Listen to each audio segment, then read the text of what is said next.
반갑습니다. 20일 화요일 새벽 하나님께 올려드립니다. 함께 내 마음 다해 찬양 부르십니다.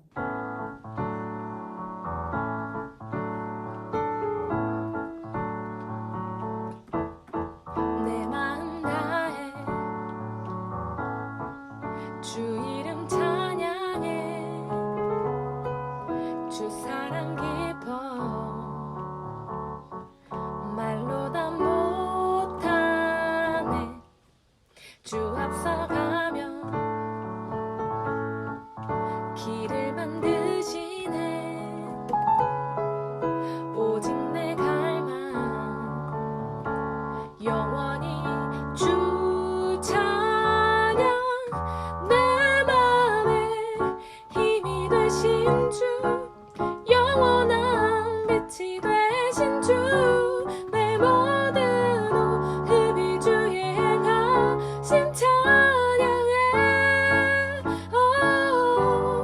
주는 이 내 한 통치자 내 모든 것 주께 순복해 내 삶을 주의 불로 채우소서.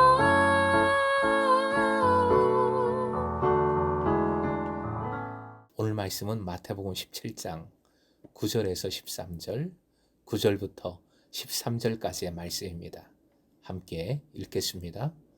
그들이 산에서 내려올 때에 예수께서 명하여 이르시되 인자가 죽은 자 가운데서 살아나기 전에는 본 것을 아무에게도 이르지 말라 하시니 제자들이 물어 이르되 그러면 어찌하여 서기관들이 엘리야가 먼저 와야 하리라 하나이까. 예수께서 대답하여 이르시되 엘리야가 과연 먼저 와서 모든 일을 회복하리라. 내가 너희에게 말하노니 엘리야가 이미 왔으되 사람들이 알지 못하고 임의로 대우하였도다. 인자도 이와 같이 그들에게 고난을 받으리라 하시니 그제서야 제자들이 예수께서 말씀하신 것이 세례 요한인 줄을 깨달으니라. 오늘의 기도 제목, 오늘도 예수님이 나의 주님이심을 깨닫고 더욱 사랑하게 하소서. 오늘도 예수님이 나의 주님이심을 깨닫고 더욱 사랑하게 하소서. 인자가 죽은 자 가운데서 살아나기 전에는 본 것을 아무에게도 말하지 말라 명하십니다.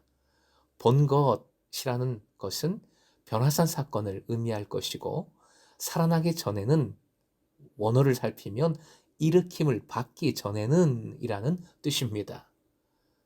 이것은 신적 수동태형으로 표현을 하셨습니다. 즉 예수님의 부활은 스스로의 살아남이 아니라 하나님께서 살리셨음을 말씀하고 계십니다. 10절 엘리야에 관한 제자들의 이 질문은 유대인들의 종말론에서 나온 질문입니다. 이는 말라기 3장 1절과 4장 4절에서 6절에 근거한 사상입니다. 말라기 4장 5절 말씀 함께 읽겠습니다. 보라, 여호와의 크고 두려운 날이 이르기 전에 내가 선지자 엘리야를 너희에게 보내리니. 즉 메시아가 오시기 전에 엘리야가 먼저 와서 준비할 것이라는 기대가 이 성경 말씀에 근거하여 조성이 되었습니다. 11절 예수님의 말씀을 통해 제자들은 12절 엘리야가 세례 요한인 줄을 깨닫게 됩니다. 여기서 예수님은 제자들의 지식을 일부 수용하시면서 다른 한편으로는 그 기대를 수정해 주십니다. 고쳐 주십니다. 즉 엘리야가 먼저 와야 한다는 것. 그 점에서 서기관들의 말은 옳습니다. 하지만 그 엘리야는 이미 왔습니다. 세례 요한이 바로 그 엘리야이기 때문입니다. 다시 말하면 올 사람은 실제 엘리야가 아니라 엘리야가 하기로 되어 있는 역할을 할 사람으로서 그 사람이 바로 세례 요한이라 말씀해 주신 겁니다. 본문의 배경에는 종말론이 있습니다. 즉 언제 세상의 끝 종말이 올 것인가? 메시아는 언제 오실 것인가? 지금 변화산에서 본 이 영광스러운 미래는 언제 현실로 올 것인가 하는 것이 본문의 배경입니다. 변화산 사건을 체험했기에 제자들은 그 황홀경에 도취된 나머지 조급해진 것이지요. 하루빨리 이러한 별천지가 이루어지기를 바라고 있었던 것입니다. 그런데 그들이 전해 듣기로는 이런 세상이 오기 이전에 먼저 엘리야가 와야 한다는 것이었습니다. 죽지 않고 들림을 받은 엘리야가 언젠가는 와야 한다고 서기관들에서 배운 것이 생각이 난 것이지요. 이 엘리야가 오지 않고는 영광의 미래가 올 수 없는 것임을 기억한 것입니다. 그래서 제자들이 예수님께 질문했습니다. 먼저 엘리야가 와야 한다는데 그렇다면 지금 우리가 본 이 변화산 사건, 이것은 무엇이냐는 질문의 내용입니다. 그들의 종말론이 갑자기 혼란스러워진 것이지요. 이에 대하여 예수께서는 깔끔하게 정리를 해 주신 것입니다. 엘리야가 먼저 와야 한다는 것은 성경에 써 있듯이 맞습니다. 하지만 그 엘리야는 이미 왔습니다. 이 말씀은 뒤집어 말하면 바로 예수님이 메시아라고 말씀해 주신 겁니다. 너희가 본 이 황홀경은 먼 미래의 것이 아니라 곧 임하게 될 장면이라 말씀해 주신 것입니다. 더 이상 없어진 엘리야가 살아서 귀환할 것이라고 생각하고 기다리지 말라는 것이지요. 올 사람은 옛날에 그 엘리야가 아니라 엘리야의 역할을 할 사람, 바로 세례 요한입니다. 사람들은 엘리야가 이미 왔으나 엘리야를 알아보지 못하고 그를 감옥에 가두고 결국 죽게 했습니다. 옛날에 그 엘리야가 돌아오기만을 기다렸기 때문입니다. 하지만 엘리야의 역할, 말씀대로 표현하면 엘리야의 심령과 능력을 행하는 사람을 기다려야 했던 것이지요.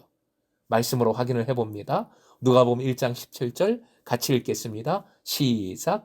그가 또 엘리야의 심령과 능력으로 주 앞에 먼저 와서 아버지의 마음을 자식에게 거스르는 자를 의인의 슬기에 돌아오게 하고 주를 위하여 세운 백성을 준비하리라. 세례 요한에 대한 말씀입니다. 결국 사람들은 요한이 엘리야의 심령과 능력으로 온 사람임을 깨닫지 못했고 그를 죽여버렸습니다.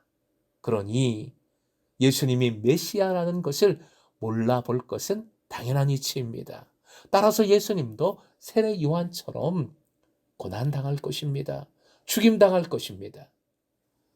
바로 이 말씀을 가르쳐 주신 것입니다. 사랑하는 금성의 제자 여러분, 우리는 얼마나 감사한 일입니까? 왜냐하면 우리는 이미 말씀을 통하여 믿음으로 예수님이 어떤 분이신지를 잘 알고 있습니다. 구세주이심을 우리는 믿습니다. 그럼에도 본문의 말씀은 우리를 깨우쳐 주시는 말씀이 됩니다. 우리를 정신 번쩍 차리게 만드는 말씀이 되는 것이지요. 정말 우리의 일상에서, 삶에서 주님을 우리는 깨닫고 있습니까? 고난의 현장에서도 부활을, 영광을 바라보고 있습니까? 예수께서 이미 와 계신데 엉뚱한 것만 바라보고 있지는 않습니까? 그러니 오늘도 예수님을 나의 구주로, 나의 왕으로 더욱 사랑하시길 바라고, 무엇보다 오늘도 예수님이 나의 구주이신 줄 깨닫는 하루가 될 수 있기를 주님의 이름으로 축원드립니다.